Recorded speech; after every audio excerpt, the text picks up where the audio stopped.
What's up, guys? My name's Zane, one of the owners over here at Livewire Academy, and this is now what we're going to call one of our first installments of the Blue Collar Blueprint. So, the whole Blue Collar Blueprint is an idea that me and Austin came up with, bringing the online trades or blue collar trades to an online platform just to help people figure out what they want to do with their life, right? A lot of people feel lost, don't know what to do, don't know what trade they want to join. So, in these podcasts, we're just going to go ahead and bring on different people we've met throughout our travels. I film for a lot of electrical infrastructure companies, so I travel around and meet a bunch of people, and obviously, my film company also just films blue collar work in general. Today we got on Beau Lindell. I actually met him in Nebraska. He was my helper, more like I was his helper. We're filming some pretty cool stringing activities. So, welcome, Beau. Hey guys. So, can you just tell me about yourself a little bit? Who you are, what you do? All right. Well, yeah, my name's Beau Lindell. I'm a small town guy. I come from a small town. Got out of school pretty early. Got in the line trade pretty young, and yeah, been doing it ever since. Um, Yeah. yeah, that's How pretty. young were you when you got in the trade? Uh, I was I worked one time when I was actually 14, and then later on. I got into it for a summer and that when I was 16. And then when I was 17, I was steady into line work. I graduated early and yeah, I got into it then.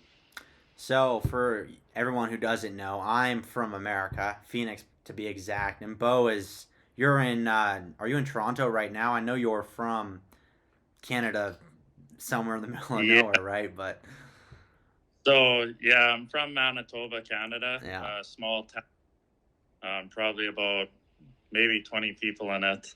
And right now I'm about 12 hours north of Toronto. We're doing a rebuild line on a wood standoff pole line. And yeah, we're about 12 hours north of Toronto. There's still a bunch of snow here, and yeah, it's still cold. 82 degrees down here right now. Yeah. All right. So, why did you get into the trade? There's a lot of different stories, right? One we kind of hear is the money aspect of it, which we're gonna definitely get into because that's a huge thing, and the earning potential is just unlike any other trade. But like, you got into it super young, obviously. So you have family members in the trade, or how did you get in originally, or what was your initial idea? Well, yeah, I have family in the trade. So my grandpa, he was a lineman. He uh, he was a lineman back in the day. It was a grandpa that I didn't know until few years ago. So, and I found out he was a lineman, done a lot of helicopter work and that. But my father, he's in the trade, and that's kind of how I got started. He took me out when I was just young, on the line. We did some work, and then when I was back 16, sorry, he got me on a job. I wasn't working with him, but with the same company. And then, yeah, kind of got a taste of the money, knew what I wanted to do. And then, yeah, once I got a taste of the money, so I was chasing the money. And then once I got in the air, I got a taste of the work. And then Mm-hmm. it was game over after that, the money and the good work. So, So, what kind of money were you making at 16? Just curious. Ish. oh, we were getting paid bi-weekly, and I think I was making, so I wasn't getting taxed as much either because I was under 18. And I think I was making, it was over 2 grand paycheck. Wow. Yeah. Yeah, that's phenomenal at 16. I mean, yeah. I mean, compared to now, right? I guess minimum wages here are rising, but 16, 2 grand a week. I mean, 2 grand every 2 weeks is really good money. Um, Yeah, I think like 2,300 or something like that. yeah, that's Like, phenomenal. I was working at Chevron when I was 16. scrubbing old ladies' windshields, fueling up their cars. So, not that good of money, man. A couple $100 a week, like a high school job, right? Um, Yeah. yeah. So, how old are you now? I'm 31, be 32 in September. So So pretty you much half six. your life you've been in the trade. Yeah, coming up to it right away here. Yeah, half my Yeah, life. yeah, I know. Now obviously you're getting into more of a business side of it, right, with your company Locked and Tag, which we'll talk about here in a little bit. But yeah, it's awesome to see, right? So, can you kind of like run me through the pros of being a lineman? The line trade. For those of you that don't know, lineman is someone who builds power lines. You see them everywhere, right? Those structures, or they all exist under the ground as well. You don't see them, but uh, kind of what are the pros? Obviously, you've stuck around for 15 years at this point. What do you like most about the trade? Well, obviously the money it pays extremely well. But it is for a certain person. You have to understand I'm mainly transmission line. That's where my career kind of led me. So you're outside all the time. I've worked everywhere. You get to see all kinds of places. I worked from one side of Canada to the other, and then down in America as well. So you get to see a lot of the country. Um, you get to see a lot of places that you wouldn't know about, or you wouldn't even think about going to see. Like we've built lines, in inlets. On the coast, places that you wouldn't go to check out, or you wouldn't even know about, hidden gems. You work in the mountains, down roads that you wouldn't think of even going down. So that's one thing I really like about it. And then, of course, yeah, it's all the people you meet on the road. Um, yeah, I'd say that pretty much sums it up.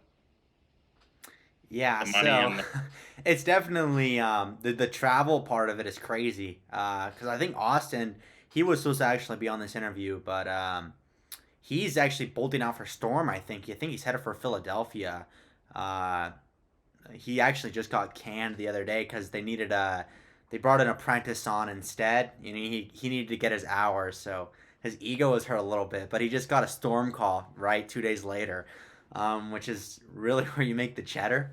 Um, oh yeah. so moving into this, I'm very curious about it as well because I know my brother, obviously Austin, who's in Livewire Academy. If anyone has any introduction to that or whatever, he's made some insane money, right? I think last year, Hurricane Ida rolled around. He was making $1,800 a day for 2 weeks straight. Obviously, you're living in a man camp. The food's not that great. You're busting butt, long hours. 16, 18-hour days, and sleep in a cot and back to work the next day. Do you have like any experiences working storms like that where you're just making insane amounts of money? Well, that job I met you on in Nebraska, that was my only storm work experience. But yeah, I've been in the like I'd say my best years I've made uh, over 250, 250, 300, like in those ranges for the yearly income. So yeah, you make really good money, and it can It's come in insane. bursts. Yeah, And you're not calling. I mean, that's not no like higher schooling or anything. That is just you going out there busting butt. yeah, Yeah, yeah. that's That's crazy. I'm working beside guys that, like, I myself, I went to school, but there's guys, working beside me that haven't, making the same money, doing the same thing, so you don't need, yeah, that education to make that money.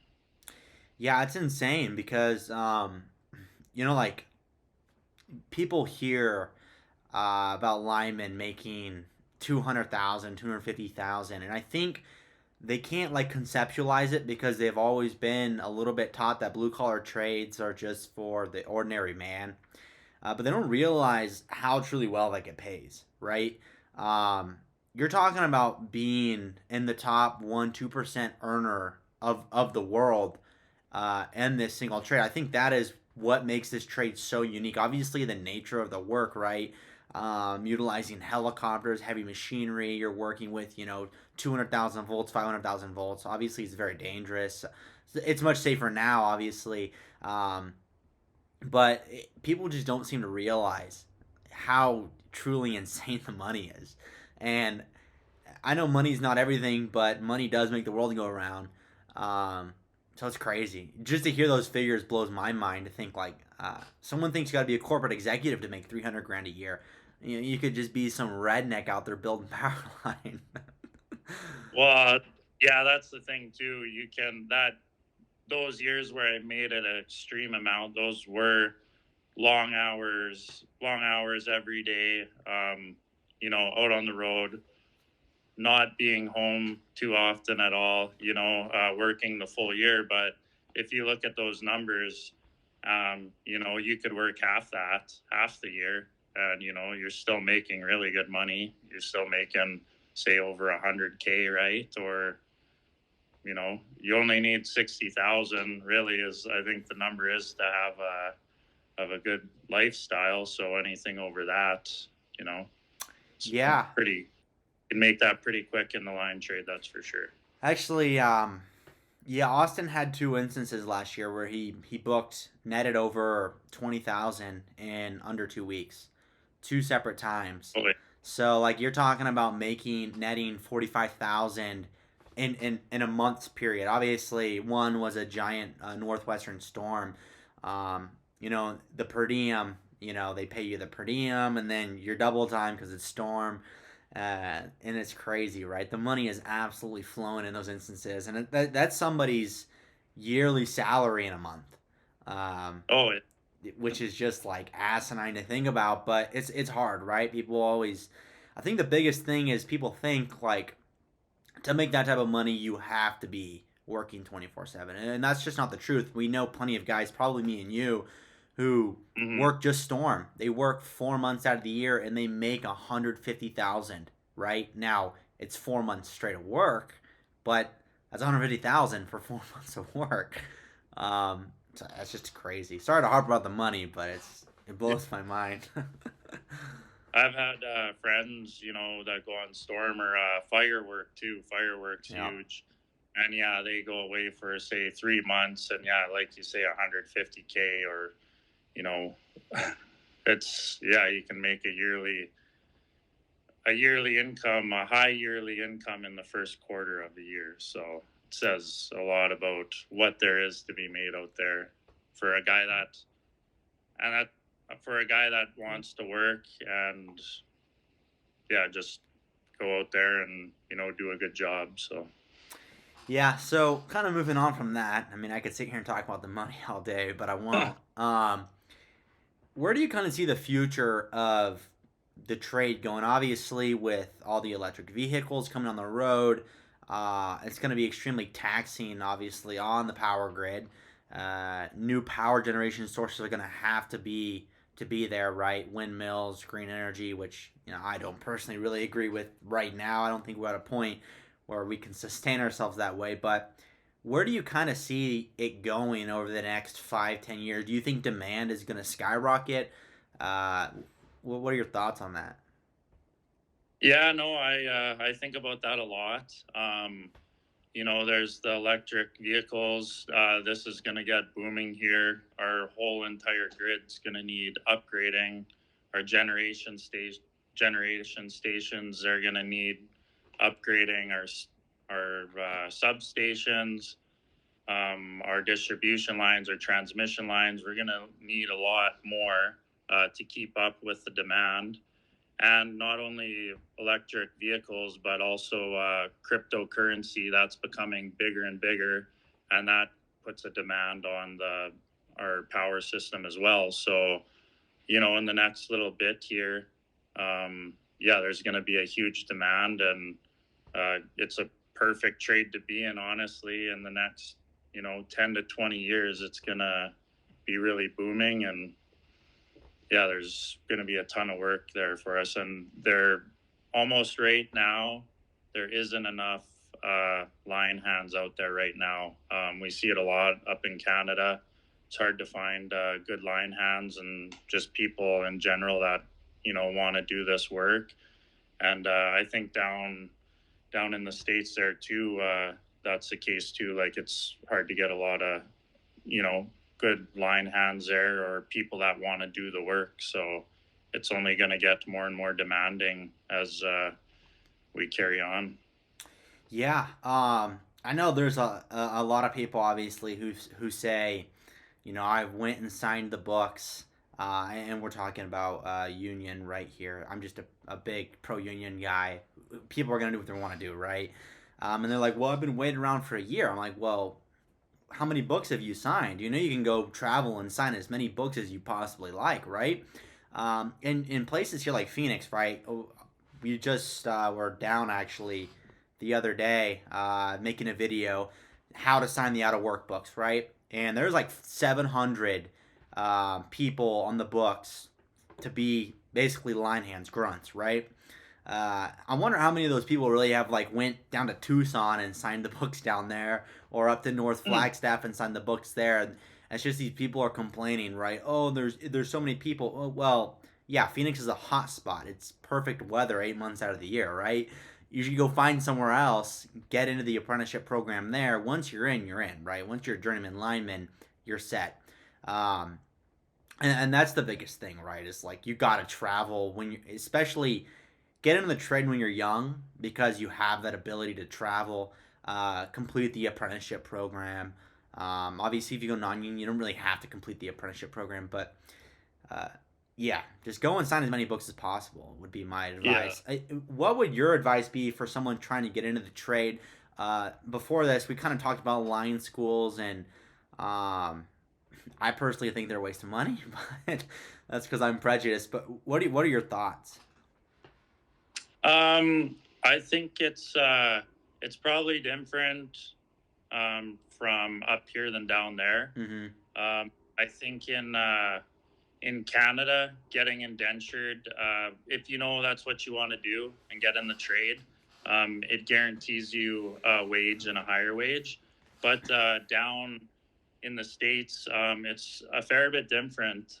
You work with a lot of guys that haven't went to school, and they're doing more of a mentorship through the trade. Working with good experienced linemen and that, and you see that a lot more down there. Is that mentorship, or guys working together, sticking together, teaching each other, that type of thing. And then and up here, we do have that culture as well, but the schooling really kind of backs you, whereas down there, it is your name, and what that's what I noticed myself when I was up there, or down there, sorry. Yeah, no. So, just a quick note: if you haven't gone to Lion School, uh, going to Lion School doesn't move you any faster here. Meaning, Mm. once you're done with Lion School, you spend that $25,000 because that's what you're spending anymore, and you go sign the books. You're on the bottom of the books. You could go tell the IBEW, "Hey, I just went to Lion School," and they're not gonna care. They're gonna say you're on the bottom like everyone else. Uh, you are so much better off getting your Class A CDL, your flagger's permit, and your first aid CPR, and going to your local hall and signing the books, because that's really all you need to sign the books and learn everything else as a hand, as a grunt, because they teach you everything in line school. And then you got to go relearn on the job because every job is different. Every GF is different. Every foreman is different. Every company has their own procedures, right? You've worked with tons of companies. They're all unique in their own right. So Lion School is like an ego play. And what I've actually noticed from filming on job sites, talking to higher ups, is they don't like kids who go to Lion School because they come out cocky, right? It's a good way to get your cheap Harbor Freight tools tossed. But to each their own. Like, it's a big confidence thing, right? Like I said, my brother did it, uh, but it's not the only option. And people think like I have to go. Uh, I'd recommend don't go. Go get those three things that I just said. That's all you need to sign the books, right? Class A CDL with no restrictions, by the way. And if there's any other certifications, tanker certification, get it. You're probably going to spend $4,000 to get your Class A CDL. And right now, it's like extremely easy to get it because they're just begging for people to get in and get those certifications. So, um, I basically just gave you guys Livewire Academy for free. No, I'm kidding. Uh, that's awesome. So, yeah, let's talk a little bit about locked and tagged. So, I guess you can take it away. I think that's a pretty cool idea. It's a really cool concept. Obviously, the brotherhood has banded together to an extent and really supported the cause, the brand. So, give us your little Mm-hmm. spiel on that. Yeah, so started locked and tagged in 2020 there. It's been taking off. It's been doing really good. It's been in some newspapers, some podcasts, stuff like that, and it's really taken some traction there. We got everything, pretty much everything from head to toe. If you want to dress, wear some power line apparel there, or some power line style. But we have thing from head to toe, and for women, for people that aren't in the line trade, that people that are proud of their family members or someone they know that's in the line trade that just want to show support. And there's a lot of stuff too that's just looks cool. It's cool to wear on the street. But no, the brand, it's been taken off pretty good. It was kind of the idea of it was more power line in general, and to kind of have something for everyone. It takes there's a lot of support and staff. A lot of other workers in the line trade that are there, and we got a little something for those people too. So those power line enthusiasts, you could call them. No, But you've done a great job with it. Where can people find it if they want to check it out? So you can go on the website. Of course, it's www dot lockedandtagged.com, and then you can check it out on the website. Follow our Instagram page. It's Locked and Tagged. We also have Locked and Tagged shop, which is more so just the merchandise, and then our Locked and Tagged page is kind of people to send in their power line pictures, anything like that, just to support the community. People always like shout outs on Instagram and that. So if you're doing something cool or you think it's cool, helicopter work, or, you're doing hotline work, send it over. Pretty much anything. We'll shout you out. You get entered for a chance to win some swag. We're always giving away stuff on there. www.lockedandtagged.com. And then we're in 2 stores as well now. So we're in a small town, kind of where I grew up, down in Ashern, Manitoba, Canada. We're stocking that store, and then we also just landed in Line Star Utilities. So they're a huge power line utility supplier up in Canada here, Line Star Utilities. And they're a pretty big outfit, so it's pretty sweet to get in there. It's a good sign that we're doing good and we're making stuff that people like. So Yeah, guys, you have to check it out. It's awesome, right? And Beau is one of my favorite people I've met out in the field. I've met a lot of them now. He's truly a good dude. And Locked in Tags a phenomenal brand. It's so much more like a lifestyle brand. That design it looks sweet, right? So support that cause 100%. I love that. That's great. I say a lot on podcasts. Is there anything else you want to add? Uh, yeah, for I guess anyone starting out in the trade that's going to be watching this, guys, stay humble. We all kind of go through a phase when we get started. Um, we do get cocky because we're doing a badass job. Mm-hmm. Hopefully, I can say Yeah, podcast. you can. You're making you're good, cool work. You get cocky. Just stay humble and pay attention to the experience in the field because in the end, those guys are the guys that are teaching you, and that's where you're learning from. And show respect to the experience out there, and pay attention. That's, I guess, my message. Yeah, no, that's a phenomenal message. As soon as you get ahead of yourself in the line trade, I mean, one wrong move, you're dead, right? Let's not forget that it's extremely dangerous. You're working with very high voltages. I mean, it could literally turn you to dust if it wanted to. So, um, if an older guy out there is telling you don't do that, don't do it, right? You're gonna say that. You're gonna learn the hard way. You're probably gonna get bit on the line a few times, right? You're gonna get a little shock here and there to remind you that God's still real. So, um, well, I want to thank you both for coming on. Uh, Absolutely awesome. Love talking to you. Hopefully, we can do this again.